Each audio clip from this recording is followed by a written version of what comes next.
Hello, humankind. Hope you all are fit and fine. The Phytoplankton Academy welcomes you all. And आज हमें पढ़ना है chapter number 9 of class 8 science new NCERT. Chapter का नाम है friction. बच्चों, इस चैप्टर में हमने क्या करना है, जो भी हमारे रियल लाइफ फिनोमिना होते हैं उनको हमें साइंटिफिक तरीके से समझना है कि ये कैसे पॉसिबल हो पाते हैं। देखिए, आप देखेंगे अगर आपके सामने बनाना पील पड़ा हुआ है और उस पर आपका पेड़ लग जाता है तो आप स्लिप कर जाते हैं।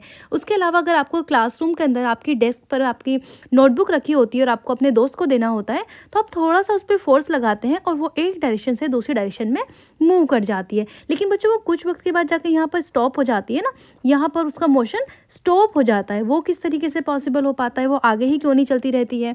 ओके, इसके अलावा हम देखेंगे कि अगर हमें अपने घरों के अंदर सेटिंग चेंज करनी होती है तो हम सोफ़ा अलमीरा एक डायरेक्शन से दूसरी डायरेक्शन में मूव करते हैं। ये किस तरीके से पॉसिबल हो पाता है बच्चों। हमें अपनी दीवार में अगर कील लगानी होती है, आयरन नेल यहाँ पर फिक्स करनी होती है, ये किस तरीके से पॉसिबल है। हमारे जो शूज़ होते हैं जो पुराने हो जाते हैं वो स्लिप करने लगते हैं तो हमें उनको चेंज करना पड़ता है। उसके अलावा अगर हमारे पास मैच स्टिक है तो उससे हम फायर को प्रोड्यूस कर सकते हैं। अगर आप देखेंगे कि रेड लाइट पर जो गाड़ियाँ रुक जाती हैं तो किस तरीके से ब्रेक लगा के वो रुकती हैं और क्यों रुक पाती हैं आखिर ब्रेक लगाने से। आप जब कैरम खेलते हैं तो उस पर कुछ पाउडर स्प्रिंकल करते हैं ताकि आपका जो स्ट्राइकर है वो इजीली स्मूथली एक साइड से दूसरी साइड में जा पाए और आप अच्छे से कैरम खेल पाएँ। उसके अलावा आप देखेंगे आपके पास जब बहुत ज़्यादा सामान होता है तो आप उसको एक साथ अपने कमर पर कंधे पर रखकर नहीं लेके जा सकते। तो इसके लिए हम क्या करते हैं, एक व्हील का यूज़ करते हैं। जैसे कि ट्रॉली बैग्स में अक्सर हर व्हील आपको मिलता है तो जिसकी वजह से आप इसको आसानी से एक साइड से दूसरी साइड में मूव करा पाते हैं और आपको बहुत ज़्यादा फोर्स लगाने की ज़रूरत नहीं होती। और बच्चों, ये भी आपको पता है कि जब से व्हील का इन्वेंशन हुआ है तब से ह्यूमन काइंड में बहुत ज़्यादा बेनिफिशियल इंप्रूवमेंट हमने देखने को मिला है। अच्छा, उसके अलावा आप देखेंगे आपके जो सीलिंग फैन होते हैं कुछ वक्त के बाद उनमें आवाज़ आने लगती है, ठीक है। तो उसको ईजी करने के लिए हम उसमें बॉल बियरिंग करते हैं ताकि वो आसानी से उनका जो अंदर की जो कड़कड़ वाली आवाज़ है वो ख़त्म हो जाए और वो बहुत अच्छे से पंखा हमारे घरों में चलने लगे ताकि हमें अच्छी हवा मिलने लगे। तो इसको हम बॉल बियरिंग करते हैं जिसकी वजह से हमारा जो फ्रिक्शन है वो रिड्यूस होता है। बच्चों, ये सारे फिनोमिना जो हम यहाँ पे पढ़ रहे हैं ना, इनमें सारा सब में फ्रिक्शन का ही खेल है। हमें हर एक एग्जाम्पल जो मैंने आपको बताया यहाँ पर सब में फ्रिक्शन की बात होने वाली है। ओके, उसके अलावा आप देखेंगे कि एरोप्लेन जो होता है वो किस तरीके से हवा में मूव करता है या फिर जो सबमरीन होती है आपकी वो किस तरीके से पानी के अंदर चलती है। तो ये सारे फिनोमिना हम इस चैप्टर के अंदर समझने वाले हैं। तो स्टार्ट करते हैं। स्टार्टिंग में सबसे पहले हम फ्रिक्शन की डेफिनेशन पढ़ेंगे। तो फ्रिक्शन एक ऐसा फोर्स होता है जो अपोज करता है, क्या अपोज करता है, रिलेटिव मोशन को। बच्चों, ये चीज़ आपको ध्यान रखनी है, अपोज करता है, किस चीज़ को अपोज करता है, रिलेटिव मोशन को बिटवीन द टू सरफेस। दो सरफेस के बीच में जो रिलेटिव मोशन होता है ऑफ ऑब्जेक्ट उसको ये अपोज करता है when they come in contact. जब दो ऑब्जेक्ट एक सरफेस के बीच में मतलब एक दूसरे के कांटेक्ट में आती हैं तो उन पर जो रिलेटिव मोशन होता है उसको ये फ्रिक्शन अपोज करता है। जैसे कि हमने यहाँ पर देखा कि आपकी जो नोटबुक है ये डेस्क के ऊपर रखी हुई है, ठीक है। तो डेस्क आपकी एक सरफेस हो गई, उसके अलावा आपकी नोटबुक जो है वो दूसरी सरफेस है, दूसरा ऑब्जेक्ट है। इन दोनों ऑब्जेक्ट के कांटेक्ट में जो ये फोर्स लग रहा है, जो आपने ये फोर्स लगाया, इस फोर्स की वजह से आप अपनी नोटबुक को दूसरे डायरेक्शन में भेजना चाहते हैं। लेकिन कुछ वक्त के बाद ये ऑब्जेक्ट जो आपकी ऑब्जेक्ट है यानी कि नोटबुक है ये रुक जाती है। ये किस वजह से रुकती है बच्चों, क्योंकि अपोजिट डायरेक्शन से वहाँ पे फ्रिक्शन फोर्स लगता है, ठीक है। तो मैंने आपको क्या बताया कि फ्रिक्शन फोर्स एक ऐसा फोर्स है जो अपोज करता है रिलेटिव मोशन को between the two surface of an object. जैसे मैंने आपको एग्जांपल दिया, you may have seen a driver of a car और a truck slowing down vehicle at traffic signal. Traffic signal पे वो अपनी गाड़ियों को धीमा कर देते हैं, रोक देते हैं। बाईसाइकिल में आप अपना ब्रेक लगाते हैं। तो ये सारी चीज़ें किस वजह से पॉसिबल हो पा रही हैं, इनको हम यहाँ पर समझेंगे, दैट इज़ फ्रिक्शन। तो बच्चों, इसके एग्जाम्पल्स हमने देखे हैं। अब एक इंपॉर्टेंट चीज़ आपको ये देखनी है, you so that if you apply the force along the left friction acts along the right side. कि हमने देखा कि इस डायरेक्शन में अगर हमने अपनी बुक को भेजा तो यहाँ से उस पर फ्रिक्शन लगता है यानी कि अपोजिट डायरेक्शन से लगता है, और जब इस साइड से हम अपनी बुक को भेजते हैं तो दूसरी साइड से फ्रिक्शन लगता है। क्योंकि फ्रिक्शन का काम है कि उस मोशन को रोक देना, किसी भी तरीके से मोशन रुक जाए वो फ्रिक्शन कहलाता है। तो ये हमने ध्यान रखना एक इंपॉर्टेंट चीज़, the force of friction always oppose the applied force. हमेशा अप्लाइड फोर्स को अपोज करता है। सारी एक्टिविटीज़ के थ्रू हम समझ चुके हैं। यहाँ पर बच्चों हम एक एक्टिविटी करेंगे, tie a string around a brick ये जो ब्रिक है आपका, इस पे एक आप रस्सी बांध दीजिए, एक तार बांध दीजिए, कुछ भी वायर बांध लीजिएगा और उसको जो आपका स्प्रिंग बैलेंस होता है उससे आप उसको खींचना है। देखना है इसमें कितना प्रेशर लगना है। You need to apply some force, थोड़ा सा उसमें फोर्स लगाएंगे। Note down the reading on the spring balance when it the bricks just begin to move. जैसे ही आपकी ब्रिक है ये थोड़ा सा मूव करना शुरू करेगी, थोड़ा सा मूव करना शुरू करेगी, उस पॉइंट पर आकर आपको नोट डाउन कर लेनी है रीडिंग अपने स्प्रिंग बैलेंस की। इससे क्या पता चलता है कि ये जो आपने फोर्स लगाया है, इस फोर्स की वजह से ही आपकी ब्रिक जो है वो मूवमेंट करना शुरू की और इस फोर्स को हम कहते हैं फोर्स ऑफ फ्रिक्शन। क्योंकि फ्रिक्शन ने क्या किया था, उसके मोशन को अपोज कर रहा था between the surface of the brick and the floor. तो ये आपको क्या दे रहा है, ये जो रीडिंग आपको दे रही है, ये रीडिंग आपको बता रही है force of friction. Now wrap a piece of polythene around the brick. अब जब आप पॉलीथीन बच्चों लगाएंगे तो उसमें स्मूथनेस आ जाएगी, जिसकी वजह से थोड़ा कम आपको फोर्स लगाना पड़ेगा, तब आपको रीडिंग नोट करनी है। उसके अलावा आपको कुछ और, आप पेपर लगा सकते हैं, कुछ कपड़ा लगा सकते हैं।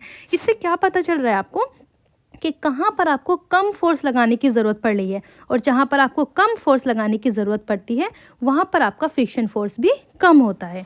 ओके, अब स्प्रिंग बैलेंस समझ लेते हैं कि ये क्यों होता है, स्प्रिंग बैलेंस किस तरीके से इसका यूज़ किया जाता है। तो आपने अक्सर कुछ शॉप पर देखा होगा कि जब हमें कुछ वेट चेक करना होता है तो यहाँ पर सिलेंडर्स वगैरह को हम स्प्रिंग बैलेंस की वजह से चेक कर पाते हैं।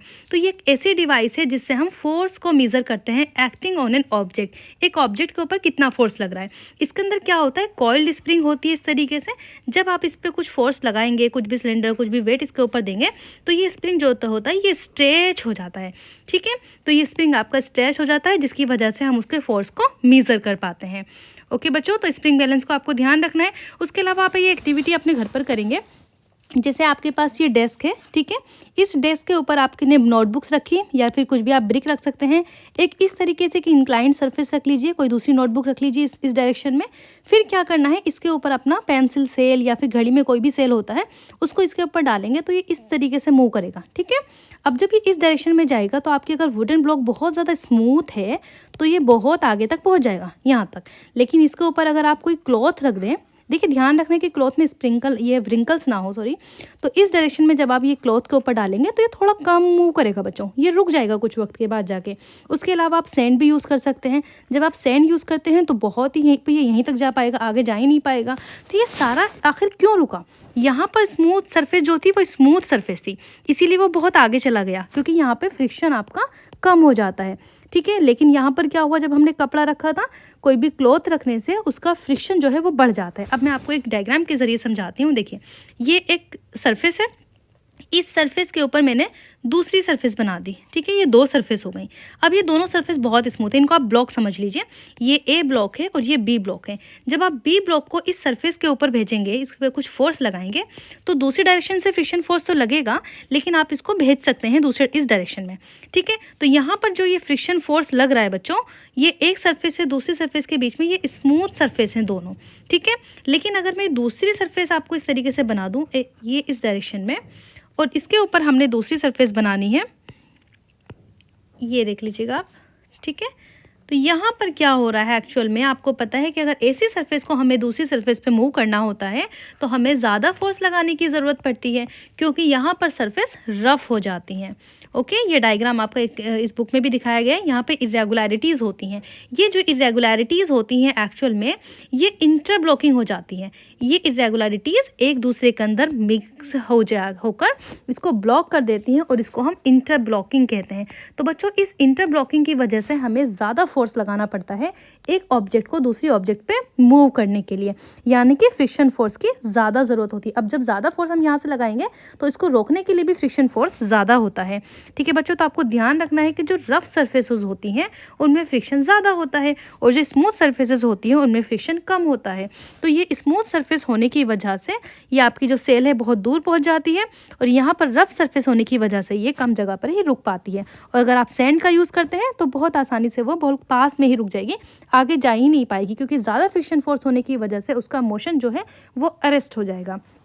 ओके, अब यहाँ पर हम देखते हैं, does the distance cover depends on the nature of the surface. ये जो डिस्टेंस कवर करी है सेल ने, क्या ये नेचर पे डिपेंड करती है? ऑफ कोर्स नेचर पे डिपेंड कर रही है, क्योंकि यहाँ पे जो नेचर है वो स्मूथ है और यहाँ पर जो नेचर है वो रफ है। Could the smoothness of the surface of the cell also affect the distance travelled by it? क्या उसकी स्मूथनेस भी इसको अफेक्ट करती है? ये बात भी सही है। अब ये बुझो यहाँ पर कह रहा है कि मैं ट्राई करूँगा इस एक्टिविटी को किस तरीके से, कुछ सैंड पेपर लगाकर। तो बच्चों आप भी इसको ट्राई कर सकते हैं, it's very easy. Friction is caused by the irregularities, ये आपको याद रखना है डेफिनेशन के साथ साथ कि इरेगुलरिटीज़ जहाँ पर होती है वहाँ पर फ्रिक्शन कॉज होता है। अब आप कहेंगे कि स्मूथ सरफेस पर भी तो आकर रुक गई है। तो बच्चों स्मूथ सरफेस पर बहुत छोटी छोटी सी इरेगुलरिटीज़ होती हैं जो हमें दिखती नहीं है, हमें लगता है बहुत स्मूथ है, लेकिन उनमें थोड़ी बहुत इरेगुलरिटीज़ होती हैं। Even those surface which appears very smooth have a large number of minute irregularities on them. Irregularities on the two surface look into one another. वो एक दूसरे के अंदर जाकर उसके अंदर interblocking बना लेती हैं. When we attempt to move any surface, we have to apply a force to overcome that overcome interlocking. तो बच्चों ये जो interlocking यहाँ पर बनी थी, हम फोर्स लगाकर क्या करते हैं, इन इंटरलॉकिंग को हम ख़त्म करने की कोशिश करते हैं, इनको ओवरकम करते हैं। ओके, तो यहाँ पर आपने डायग्राम समझा, ये एक सरफेस है, इसके ऊपर दूसरी सरफेस, इन दोनों के बीच में जब हम फोर्स लगा रहे होते हैं तो दूसरी डायरेक्शन से फ्रिक्शन फोर्स लग जाता है। ओके, यहाँ पर हम देखेंगे we see that the friction is caused by the interlocking of irregularities in the two surface. It's obvious that the force of friction will increase if the two surface are pressed harder. तो ये आपको समझना है, अगर हमने दोनों surface को बहुत हार्डली प्रेस किया, यानी कि ये एक सरफेस थी आपकी, ओके, और ये दूसरी सरफेस थी, तो इसको अगर हम ऊपर की तरफ से हार्डली प्रेस कर देंगे तो इरेगुलरिटीज़ ये हमें बहुत मुश्किल हो जाएगा, फोर्स बहुत ज़्यादा लगाना पड़ेगा। जैसे कि आप देखिए, अगर मेट के ऊपर कुछ लोग बैठे हुए हैं, ठीक है, इस मेट के ऊपर कुछ बैठे हुए हैं और आपको इसको नीचे से निकालना है तो बहुत मुश्किल लगेगा उसको ड्रैग करना, लेकिन अगर कोई नहीं बैठा हुआ तो उसको आसानी से कर लेंगे। तो यहाँ पर क्या एग्जाम्पल शो कर रहे हैं कि प्रेस हो गया ना किसी के बैठने से वो सरफेस, तो इसी वजह से जो इरेगुलरिटीज़ होती हैं वो ज़्यादा स्ट्रॉन्ग हो जाती हैं जब हम उसको स्ट्रांगली प्रेस करते हैं। अच्छा, कुछ एग्जाम्पल्स याद करते हैं। यहाँ पर इन्होंने एक्सपीरियंस याद करने के लिए क्या है कि last time you moved a heavy box from one surface to another. तो देखो बच्चों, इसमें भी क्या हो रहा है, जब एक सरफेस से दूसरी सरफेस, अगर आपका फ्लोर बहुत ही स्मूथ है, ठीक है, ये आपका फ्लोर है, इस पर आपको ये बॉक्स मूव कराना है, तो स्मूथ फ्लोर होने की वजह से ये इजीली इस डायरेक्शन से दूसरी डायरेक्शन में चला जाएगा, लेकिन कुछ वक्त बाद बच्चों रुक जाता है ना, वो जो रुकता है वो फ्रिक्शन फोर्स की वजह से रुकता है। लेकिन अगर यहाँ पे खुड़खुड़ा सा वो हो, जैसे कि आपका रोड होता है या कुछ आपका ऐसी कुछ मिट्टी वाली सरफेस होती है, तो वहाँ पे क्या होता है, वहाँ पर रफ सरफेस वो होती है और वहाँ पे इरेगुलरिटीज ज़्यादा होती हैं, जिसकी वजह से आपको बहुत ज़्यादा प्रेशर लगाना पड़ेगा, बहुत ज़्यादा फोर्स लगाना पड़ेगा। Okay, now if you have no such experience, तो आप इसको ट्राई कर सकते हैं घर पे। The force required to overcome friction at the instant an object start moving from the rest is measure of static friction. तो ये आपको ध्यान रखना है, जब किसी ऑब्जेक्ट को आप मूव करना स्टार्ट करते हैं, ये आपके घर पर रखा हुआ था ब्लॉक, जो भी था आपका सोफ़ा ब्लॉक अलमीरा, ये घर पर रखा हुआ था, लेकिन जैसे ही आपने इसको लगाना शुरू किया, यहाँ से आपने फोर्स लगाया और ये जो फ्रिक्शन फोर्स ने इसको रोकना, मतलब इसका जैसे मूवमेंट शुरू होता है और यहाँ पे फ्रिक्शन फोर्स इसको रोकने की कोशिश कर रहा है, तो जैसे ही मूवमेंट स्टार्ट होता है, उस स्टार्ट हुए मूवमेंट की वजह से जो फ्रिक्शन फोर्स लगता है उसको हम स्टैटिक फ्रिक्शन कहते हैं, ठीक है। लेकिन जब ये चलने लगता है, ये ब्लॉक को आप खिसकाने लगते हैं, उस दौरान जो फोर्स लग रहा होता है, फ्रिक्शन फोर्स लग रहा होता है, उसको हम स्लाइडिंग फ्रिक्शन कहते हैं, क्योंकि उस दौरान आपका जो ब्लॉक है वो मूव कर रहा है, तो वो स्लाइडिंग फ्रिक्शन हुआ। और अगर इस ब्लॉक के अंदर हम कुछ व्हीकल लगा दें और वो रोल करने लगे सरफेस के ऊपर, तो उसको हम रोलिंग फ्रिक्शन कहते हैं। तो इससे हमें क्या पता चला कि स्टैटिक फ्रिक्शन जो होता है वो स्लाइटली ग्रेटर देन होता है स्लाइडिंग फ्रिक्शन से। तो आपको इस तरीके से याद रखना है, स्टैटिक फ्रिक्शन ज़्यादा होता है as compare to sliding friction, और स्लाइडिंग फ्रिक्शन से ज़्यादा होता है रोलिंग फ्रिक्शन से। तो सबसे कम फ्रिक्शन कहाँ पर होता है बच्चों, रोलिंग फ्रिक्शन। ओके, इसी वजह से रोलिंग फ्रिक्शन पर हमें कम फोर्स लगाना पड़ता है। जैसे कि आप एग्जांपल देख सकते हैं, अपना ट्रॉली बैग जो होते हैं उनमें हम बहुत सारा सामान आसानी से ले जा पाते हैं। आगे हम देखेंगे, on the other hand the force required to keep the objects moving with the same speed is a measure of sliding friction. जो उस दौरान लगा रहा होता है वो स्लाइडिंग फ्रिक्शन होता है। तो बच्चों ये मैंने दिखाया आपको, स्टैटिक फ्रिक्शन सबसे ज़्यादा होता है, then sliding and then rolling. आपको डिफरेंस समझ में आ गया? ओके, यहाँ पर अब हमने देखना है कि फ्रिक्शन जो होता है एक नेसेसरी एविल है, यानी कि हमें उसकी ज़रूरत तो बहुत ज़्यादा है, लेकिन वो कभी कभी नुकसान कभी होता है। अब वो कैसे होता है, देखिए, जब हम कुल्हड़ की चाय पीते हैं तो वो अर्थन पॉट उसको हम बोलते हैं, तो उसको पकड़ना बहुत आसान होता है, ईजी होता है, क्योंकि वो रफ सरफेस होती है। लेकिन जब आपके पास टम्बलर हो जो ग्रीसी हो या फिर उस पर कुकिंग ऑयल लगा हुआ हो, तो उसको पकड़ना थोड़ा टफ होता है। इसका क्या रीज़न है? Just think, would it be possible to hold the glass at all if there is no friction. तो क्या बच्चों पॉसिबल हो पाएगा ग्लास को अगर उसमें फ्रिक्शन ना हो? ऐसा नहीं है।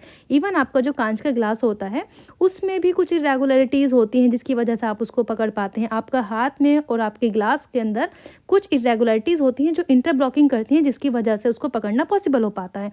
अगर इंटरब्लॉकिंग ख़त्म करनी होती है तो हम कुछ ल्यूब्रिकेंट्स लगाते हैं, जैसे कि ऑयल अगर हम ग्लास के ऊपर लगा दें तो फिर आप उसको पकड़ नहीं सकते।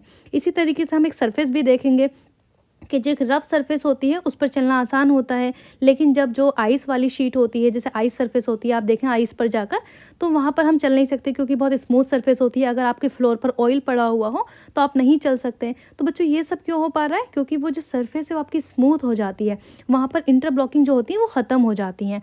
ठीक है, हम ल्यूब्रिकेंट्स का यूज़ वहाँ पर कर रहे होते हैं। अच्छा, आगे देखते हैं।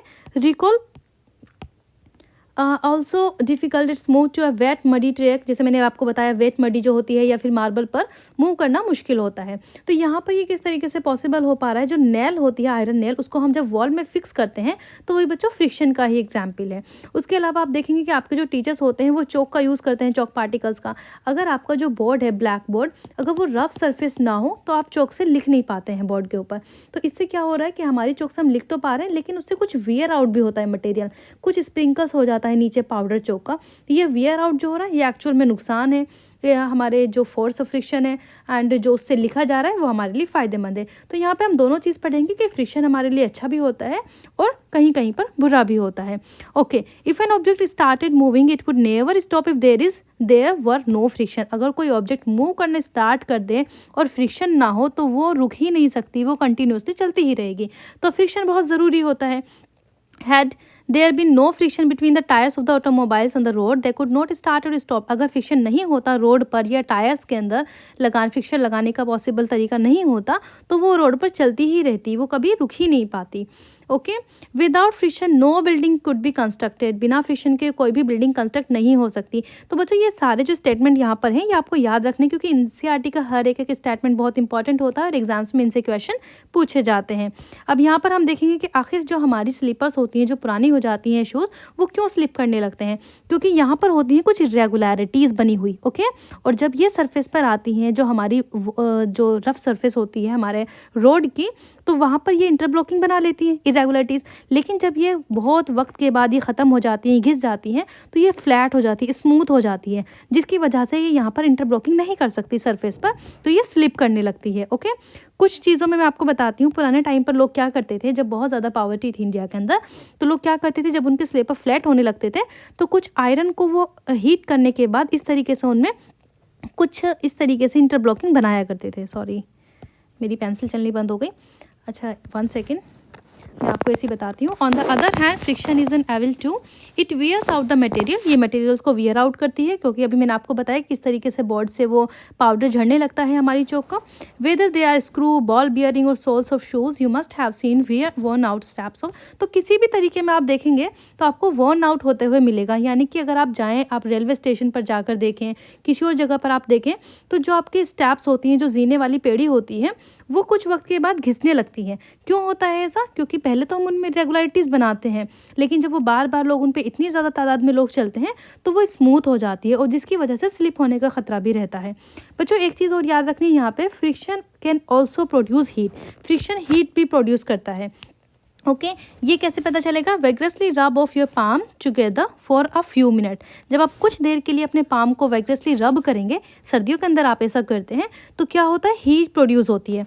उसके अलावा जो मैचस्टिक का मैंने आपको एग्जांपल बताया था, उसमें क्या होता है, ये एक रफ सरफेस होती है और इस रफ सरफेस पर हम अपनी मैचस्टिक को स्ट्राइक करते हैं। यह हमने लास्ट चैप्टर में भी पढ़ा था, इसके कुछ केमिकल्स के नाम पढ़े थे, एंटीमनी डाइसल्फाइड, ये सारी चीज़ें। तो बच्चों ये स्ट्राइक करने से क्या हो रहा है, यहाँ पर फ्रिक्शन हो रहा है, जिसकी वजह से हीट प्रोड्यूस हो रही है और आपकी माचिस जो है, जो मैचस्टिक है, ये फायर को प्रोड्यूस कर पा रही है। तो ये फ्रिक्शन का एग्जाम्पल हुआ। उसके अलावा अब क्या देखना है हमने, फ्रिक्शन को किस तरीके से रिड्यूस करना है और किस तरीके से इंक्रीज़ करना है। तो बच्चों कुछ सिचुएशन में फ्रिक्शन बहुत डिज़ायरेबल होता है, even most of the situation में फ्रिक्शन जो है वो डिज़ायरेबल होता है। हमने कितने सारे एग्जाम्पल्स पढ़े, कि हमारी बिल्डिंग कंस्ट्रक्ट हो पाती है फ्रिक्शन की वजह से, हम रोड पर चल पाते हैं फ्रिक्शन की वजह से। ओके, अब हमें कहाँ पर फ्रिक्शन को बढ़ाना है और कहाँ पर फ्रिक्शन को कम करना है। तो देखिए, जब हम टायर्स, ये हम अपने ट्रैफिक में जा रहे हैं, मतलब अपनी गाड़ी चला रहे हैं, तो हम जब ब्रेक लगाते हैं तो ये ब्रेक लगाने से क्या होता है, हमारे जो टायर्स होते हैं उनके अंदर कंप्रेस हो जाता है, कंप्रेशन होता है, जिसकी वजह से फ्रिक्शन प्रोड्यूस होता है। और फ्रिक्शन प्रोड्यूस होने की वजह से जो मोशन होता है वो स्टॉप हो जाता है। मैंने आपको शुरू में ही बताया था कि फ्रिक्शन क्या करता है, फ्रिक्शन मोशन को अरेस्ट करता है, स्टॉप करता है। Okay, have you ever throw why the sole of your shoes is grooved, ये मैंने भी आपको बताया कि शूज़ में बेटर ग्रिप होती है फ्रिक्शन बढ़ाने के लिए। उसके अलावा हमारे जो ट्रेडेड टायर्स, कार्स होते हैं, ट्रक्स होते हैं, बुलडोज़र, इनमें अच्छी बेटर ग्रिप वाले टायर्स लगाए जाते हैं ताकि अच्छी ग्रिप हो उनकी और वो ग्राउंड पर अच्छे चल सके। जहाँ उनको ज़रूरत हो रोकने की, उनको हम रोक दें। अब मान लो अगर हमने ये सब नहीं किया तो क्या होगा, कहीं पर भी एक्सीडेंट हो सकते हैं। जहाँ पर हमें ज़रूरत होगी रोकने की, हम रोक नहीं पाएंगे। तो आपको पता चला कि फ्रिक्शन कितना इंपॉर्टेंट होता है। उसके अलावा हम आगे देखेंगे, वी डेलिबरेटली इंक्रीज फ्रिक्शन, जहाँ हमें ज़रूरत होती है हम बढ़ा लेते हैं और जहाँ हमें ज़रूरत होती है हम फ्रिक्शन को कम भी कर देते हैं। तो बच्चों, कहाँ पर कम करते हैं, ये हमारा एग्जाम्पल है जो आपका कैरम बोर्ड होता है। तो कैरम बोर्ड पर आप क्या करते हैं, कुछ पाउडर स्प्रिंकल करते हैं और पाउडर को स्प्रिंकल करने से यहाँ पर सरफेस स्मूथ हो जाती है। जो इरेगुलरिटीज़ हैं, ये मान लो आपका ये बोर्ड है और यहाँ पे मान लो छोटी छोटी सी इरेगुलरिटीज़ हैं। ओके, छोटी, अब इसमें आपने पाउडर भर दिया, ये पाउडर भर दिया तो ये क्या हो गई, आपकी सरफेस स्मूथ हो गई। अब जब आप अपने स्ट्राइकर को स्ट्राइक करेंगे तो उसमें कुछ इरेगुलरिटीज़ तो होंगी नहीं, वो स्मूथली एक साइड से दूसरी साइड में चला जाएगा। ओके, तो ये बहुत बेहतर होगा।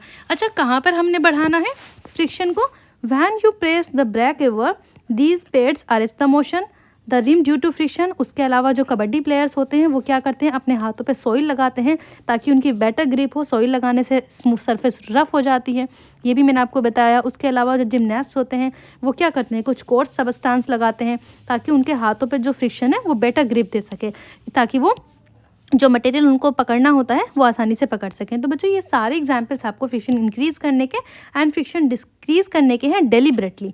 ओके, जहाँ पर हमें ज़रूरत होती है वहाँ पर हम बढ़ा लेते हैं, जहाँ पर कम होती है यहाँ पर हमने क्या किया, यहाँ पर कैरम के एग्जाम्पल में हमने एक्चुअल में फ्रिक्शन को रिड्यूस किया है, सरफेस को स्मूथ बनाकर।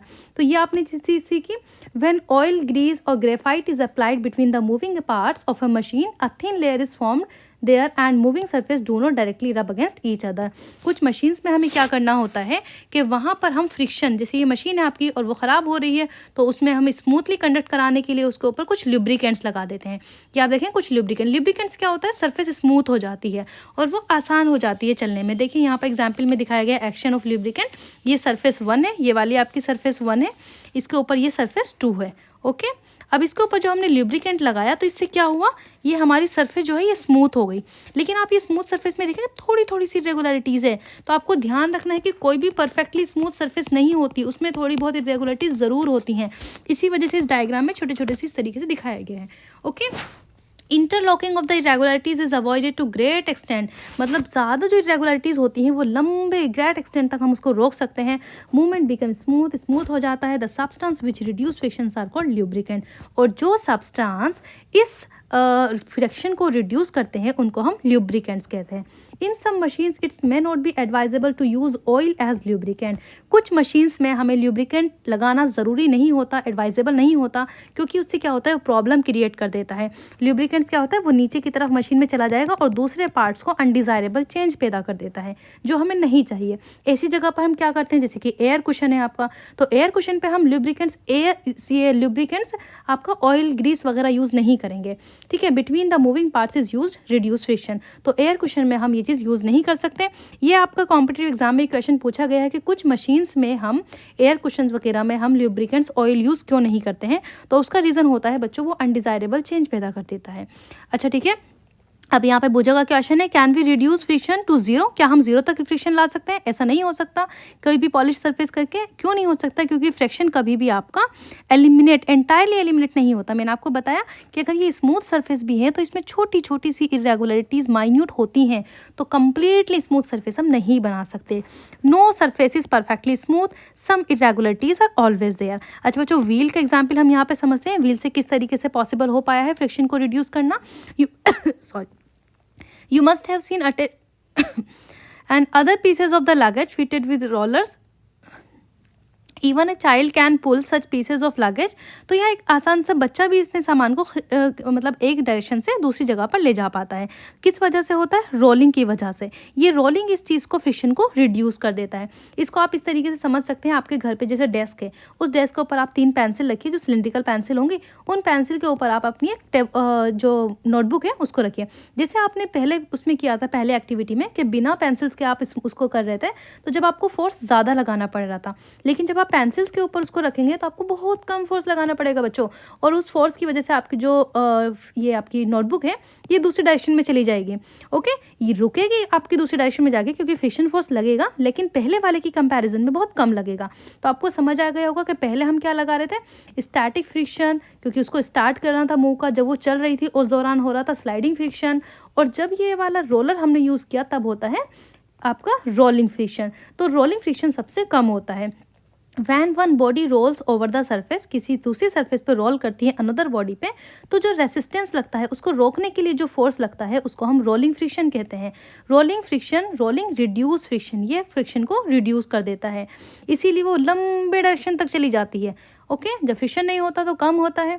The rolling friction is smaller than sliding friction. Sliding friction replaced in most machine, ज़्यादातर मशीन्स में स्लाइडिंग फ्रिक्शन को रिप्लेस किया जाता है। किस तरीके से? बॉल बियरिंग से। तो बच्चों, बॉल बियरिंग मैंने आपको बताया, सीलिंग फैन के अंदर हम इस तरीके से बॉल बियरिंग करते हैं ताकि फ्रिक्शन रिड्यूस हो सके, आपका जो फैन है वो आवाज़ ना दे और वो बहुत अच्छे से मूवमेंट कर सके। ओके, इसको आप ऐसे समझेंगे, आपका ये फैन होता है, ठीक है। आप अगर इसको समझें इस तरीके से, उसकी विंग्स होती हैं फैन की, यही तो होती हैं, 3 विंग्स होती हैं, ठीक है। और यहाँ पर होते हैं आपके बॉल्स। तो ये बॉल्स के अंदर ना कुछ, ये क्या होता है, हमने स्मूथ इसको बनाया था, लेकिन कुछ डस्ट की वजह से उसमें जो वायर लगा हुआ है इसमें कुछ इरेगुलरिटीज़ आ जाती हैं, तो इंटरब्लॉकिंग होने लगती है, जिसके वजह से आपका पंखा जो है वो आवाज़ करने लगता है। तो हम इसको क्लीन करते हैं, सही कर से इसको लगाते हैं। तो ये बॉल बियर, यहाँ पे बॉल्स लगाते हैं, ये जो बॉल्स बियरिंग की वजह से आपका जो फैन है ये अच्छे अच्छे मूव कर पाता है और आपको बहुत अच्छे से हवा आ जाती है। अच्छा बच्चों, फ्लूइड फ्रिक्शन पढ़ते हैं अब। फ्लूइड फ्रिक्शन क्या होता है? सबसे पहले आपको समझना है फ्लूइड क्या होता है। फ्लूइड एक्चुअली में जो हमारा जितने भी लिक्विड्स होते हैं उनमें जब एयर यानी कि गैसेस का मिक्सचर होता है, गैस प्लस लिक्विड, ओके, इनको हम कहते हैं फ्लूइड। तो अगर हम गैस का एग्जांपल लें, यानी कि एयर में, जैसे कि हमारा एरोप्लेन चल रहा है, तो यहाँ पर भी इसको फ्लूइड फ्रिक्शन की वजह से ये रुकता है। मतलब रुकता इन द सेंस, मैं अभी आपको फिनोमिना बताऊंगी। उसके अलावा जब हम देखते हैं कि जो पानी होता है, पानी के अंदर सबमरीन चलती हैं, तो सबमरीन यानी कि लिक्विड है, वाटर है, तो वहाँ पे भी फ्लूइड फ्रिक्शन लगता है। तो यहाँ हमें समझना है कि ये कैसे पॉसिबल होता है। ठीक है बच्चों, ये बर्ड जो बताई है एक्चुअल में, इसका ये रीज़न है कि बर्ड की जो शेप है ये क्या करती है, बर्ड इस तरीके से चल के जो फ्रिक्शन है उसको रिड्यूस करती है, क्योंकि हवा दूसरे डायरेक्शन पर फ्रिक्शन लगा रही है, उसके मूवमेंट को रोक रही है। लेकिन बर्ड की जो शेप कुदरत ने बनाई है, इसकी वजह से ये फ्रिक्शन को रिड्यूस कर पाती है। इसी शेप को कॉपी करते हुए हमने एरोप्लेन बनाया है।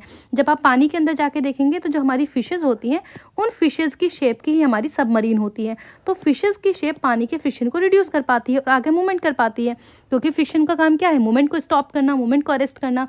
तो इसी तरीके से हम सबमरीन बनाते हैं उस शेप में, ताकि फ्रिक्शन रिड्यूस हो।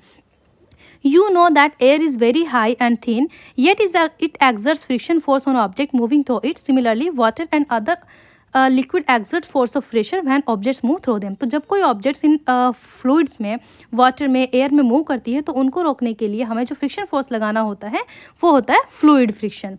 ओके, तो फ्लूइड फ्रिक्शन को हम कहते हैं बच्चों ड्रैग। जो frictional force exerted by the fluid, जो फ्लूइड्स के जरिए फ्रिक्शन प्रोड्यूस होता है, उसको हम ड्रैग कहते हैं। The friction force of an object in the fluid depends on speed, उसकी स्पीड पर डिपेंड करता है with respect to the fluid. Fluid के प्रेजेंस में उसकी क्या स्पीड है। तो जो मैंने आपको एरोप्लेन या फिर सबमरीन का एग्जाम्पल बताया, तो इनकी स्पीड पर डिपेंड करता है कि कितना फोर्स ऑफ फ्रिक्शन की वजह से इनको रोका जाता है। जैसे हवा से उसके उल्टे डायरेक्शन में उसको फोर्स ऑफ फ्रिक्शन लगेगा उसको रोकने के लिए, लेकिन उसकी स्पीड इतनी ज़्यादा होती है और उसकी शेप इस तरीके से बनी होती है ताकि वो फ्रिक्शन को रिड्यूस कर पाए। Okay, next, it's obvious that when object moves through the fluid they have to overcome friction, friction को ओवरकम करना होता है। Acting on them in this process they lose energy, efforts are therefore made to minimise the friction, minimise करने के लिए friction को। तो बच्चों मैंने आपको बताया कि बर्ड्स एंड फिशेस हमारा सेम एग्जाम्पल है फ्लूइड के केस में, और जितने भी व्हीकल्स होते हैं उनको इसी तरीके से डिज़ाइन किया गया है, उनकी शेप्स इस तरीके से बनाई गई है ताकि वो फ्लूइड फ्रिक्शन को रिड्यूस कर सकें। अब आप देखेंगे आपकी जो नई नई कार आती हैं उनकी शेप बहुत कम होती है, ठीक है। उसका क्या रीज़न होता है, मतलब वो हाइट में बहुत कम होती है। आजकल आप इस तरह की कार देखेंगे, ठीक है, ये आपकी कार होती है, लेकिन आपका जो ट्रक होता है वो बहुत बड़ा होता है आगे से, तो उसको ज़्यादा एयर मास को रिड्यूस करना होता है फ्रिक्शन को। लेकिन जो कार होती है उनको बहुत कम एयर मास को रिड्यूस करना होता है फ्रिक्शन को। तो इससे क्या होता है, जो कम हाइट वाली कार होती हैं, कम हाइट वाली शेप वाली कार होती हैं, उनकी स्पीड बहुत ज़्यादा होती है। तो जितनी भी स्पोर्ट्स कार होती हैं उनको आप देखें बहुत ज़्यादा स्पीड वो चल सकती हैं। लेकिन आपको जो ट्रक होता है वो इतनी स्पीड में नहीं चल सकता, क्योंकि उसके ऊपर बहुत ज़्यादा एयर का फ्रिक्शन लगता है, जिसको हम फ्लूइड फ्रिक्शन कहते हैं। यहाँ पे हमने क्या पढ़ा, बॉल बियरिंग। इसको हम फ्रिक्शन को रिड्यूस करने के लिए अपने सीलिंग फैंस में लगाते हैं। ड्रैग क्या होता है, फ्लूइड फ्रिक्शन को हम ड्रैग कहते हैं। फ्लूइड फ्रिक्शन जो कि एयर या लिक्विड इन दोनों का मासेस का जो फ्रिक्शन होता है उसको हम फ्लूइड फ्रिक्शन कहेंगे। फ्रिक्शन क्या होता है, जो हमारे मोशन को अपोज करता है। इंटरलॉकिंग, जो इरेगुलरिटीज़ के अंदर बन जाती है, इंटरलॉकिंग होती है। ल्यूब्रिकेंट, जो हमारे फ्रिक्शन को रिड्यूस करते हैं, जैसे कि ऑयल, ग्रीस या फिर कैरम के ऊपर जो हम पाउडर स्प्रिंकल करते हैं। रोलिंग फ्रिक्शन, जो व्हील के जरिए हो पाता है। स्लाइडिंग फ्रिक्शन, जब कोई ऑब्जेक्ट मूवमेंट में है उस दौरान जो फ्रिक्शन हम लगाते हैं, that is sliding friction. Static friction, जब कोई ऑब्जेक्ट मोशन नहीं है, नो मोशन, कोई मोशन नहीं है, और हम स्टार्ट करते हैं उसको मूव कराना, तो उस दौरान जो उस पर फ्रिक्शन लगता है, दैट इज स्टैटिक फ्रिक्शन, जो स्टार्ट होता है। तो बच्चों एक रिडल है आपके लिए, पहले ही इसको हम समझेंगे। In some situation I oppose the motion, कुछ सिचुएशन ऐसी होती है जहाँ पे मैं मोशन को रोक देता हूँ। In other situation I facilitate the motion, कुछ सिचुएशन में मैं मोशन को फैसिलिटेट करता हूँ। अपोज कहाँ पर करा है हमने, ब्रेक लगाकर अपोज करा, और फैसिलिटेट कहाँ पर करा, कैरम पर पाउडर छिड़क कर। But I always oppose the relative motion, लेकिन मैं हमेशा रिलेटिव मोशन को ही अपोज करता हूँ। Between two moving surface put some lubricants I become small, कुछ ल्यूब्रिकेंट डालने से मैं कम हो जाता हूँ। Make the moving surface rough I make the movement tough, अगर आप सरफेस को रफ बना देंगे तो मैं बहुत टफ हो जाऊंगा। I may be static sliding और रोलिंग, मैं स्टैटिक स्लाइडिंग और रोलिंग हो सकता हूँ। But whenever two surface are in motion, जब दो सरफेस मोशन में होती हैं, आई एम ऑलवेज देयर, मैं हमेशा वहाँ होता हूँ। Tell me who I am, तो मैं कौन हूँ, तो बच्चों ये है आपका फ्रिक्शन। ओके, तो इस चैप्टर में हमने फ्रिक्शन के बारे में पढ़ा। ये आपकी एक्टिविटी है, एक्सरसाइज है, जिसको आप पढ़ सकते हैं। यहाँ पे एग्जाम्पल होगा आपका, 4 children's for asked to arrange, इनको डिक्रीजिंग ऑर्डर में फ्रिक्शन लगाना है। स्टैटिक तो हमने देखा था सबसे कम, डिक्रीजिंग ऑर्डर है ना, तो आप आसानी से समझ सकते हैं कि सबसे कम किस में होता है, रोलिंग में, उसके बाद होता है स्टैटिक, नहीं ये नहीं होगा, सबसे कम होता है rolling, then sliding, then static. तो बी आपका आंसर होगा। इस तरीके से हम एग्जाम में फिल करते हैं जो आपके ऑब्जेक्टिव एग्जाम होते हैं। उसके बाद इंक्रीजिंग ऑर्डर में लगाना है, तो यहाँ पे wet marble, dry marble, newspaper. तो न्यूज़पेपर में सबसे ज़्यादा टावल में फ्रिक्शन होगा, देन ड्राई मार्बल और देन वेट मार्बल, जो कि स्मूथ सरफेस हो जाएगी ना वेट मार्बल में, तो यहाँ पे आपका सबसे कम फ्रिक्शन होगा। इस तरीके से आपका फ्रिक्शन इंक्रीजिंग ऑर्डर में। तो आपने देख लिया कि डिक्रीजिंग